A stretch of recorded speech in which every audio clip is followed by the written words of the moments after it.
In Briar Hollow, time doesn't just pass, it erases. Every night at precisely 12 a.m., as the neon clock at Mercer's pharmacy clicks over, a house vanishes. Not with a bang, but with a quiet, clean deletion. Walls fade into air, foundations dissolve, and by morning, there's just an empty lot where a family once lived. And the scariest part? No one remembers. No one except the kids who don't sleep. There's Evan, with dark circles like bruises and a foot that never stops twitching. Mira, who traces the cracks in her ceiling until the sun comes up. Jonah, who hears clocks ticking everywhere, even when they're unplugged. And Leela, who hasn't slept right since her mother vanished 2 years ago, a woman everyone else insists never existed. Tonight, they're on their bikes, cutting through the blue-black streets.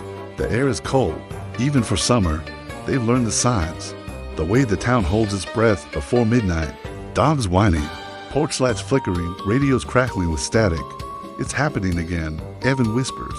They skid to a stop on Maple Drive, staring at a cozy yellow house. A man inside is laughing at the TV. Mira knows this house. She used to babysit here. She remembers the little girl who insisted monsters weren't real. As the clock strikes 12, the house shimmers. The man's laughter stretches into a long, distorted sigh. The entire structure dissolves into a thin mist and then snaps out of existence. Gonda's silence presses down on them, so heavy it hurts. Jonah gets sick on the curb. Evan, his hands shaking, records the empty space on his phone. He knows proof is all that matters when memories can be stolen. The next day, it's as if the house was never there. The mail carrier skips the address. Teachers talk about class projects that involve students who no longer exist. Desks have been subtly rearranged.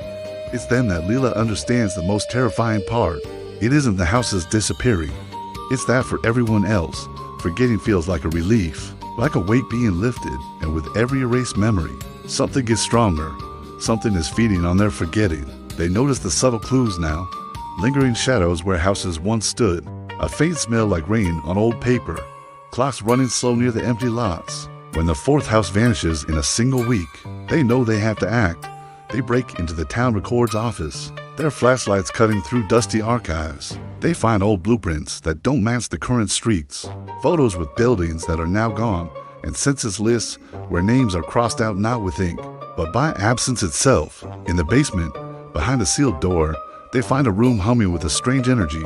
On the door, neon numbers pulse, 11:59. Inside, a map of Briar Hollow is covered in red string, all of it converging on the old district a place bulldozed decades ago, after a factory fire killed dozens, a place the adults refuse to even talk about. Suddenly, Jonah freezes. It's close, he whispers. He can hear it, a sound like someone flipping through memories, turning pages way too fast. That night, the house that disappears is Lila's. She's standing in her own doorway as the walls thin, screaming for her father. But he just looks confused, asking her who she is. Evan has to drag her out just as the doorframe fades into nothing, her hands grasping at empty air. By dawn, Lila is a stranger in her own town. Her grief turns to fury, and her fury turns to resolve. They follow the map to the old district. The air here hums like bad electricity, and empty lots cluster together like missing teeth. At the center stands something that shouldn't exist, a clock tower with no face, only glowing numbers rotating endlessly toward midnight. They enter. Inside, there's no monster with claws, just a vast, shifting space made of half-remembered rooms and forgotten furniture. The walls are papered with moments people chose to forget, arguments, guilt, shame. At its heart is a pulsing, brain-shaped core, threaded with neon veins, counting down over and over. The entity speaks to them, not in words, but in feelings. It offers them peace, rest, an end to their sleepless nights. All they have to do is let go, let it erase the pain. Evan is so tired, so tempted. But Mira screams, forgetting is how it wins. Every erased house is a meal, and Jonah realizes the truth. The town didn't build the clock to tell time, but to trap it. This thing was born from the town's collective denial after the factory fire. It grew stronger. Every time people chose not to remember the dead. Now, in a world where memories are shallow, it's starving, so it's eating whole lives. Leela steps forward, shaking. She does the one thing the creature can't stand. She remembers. She speaks her mother's name, her father's laugh, the feel of the sticky kitchen floor in the vanished house. She remembers the names of the factory fire victims with every word. The walls of the strange place scream, the neon veins flicker, the creature thrashes, shrinking as the weight of real, painful memories pins it down.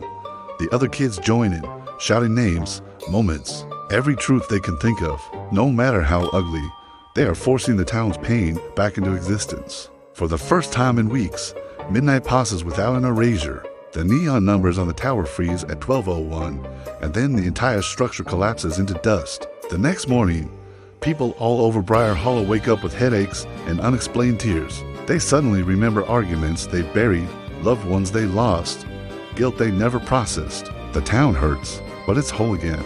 It's alive. The kids still don't sleep well. They probably never will. But now, when they ride their bikes through the streets at night, the town feels fuller, heavier, real. The neon clock above Mercer's pharmacy still ticks toward midnight, but it's no longer a threat. It's a reminder that remembering is the price of being real, and forgetting always costs more than it promises. Thanks for watching. If you like stories that dig into the shadows, be sure to follow for more.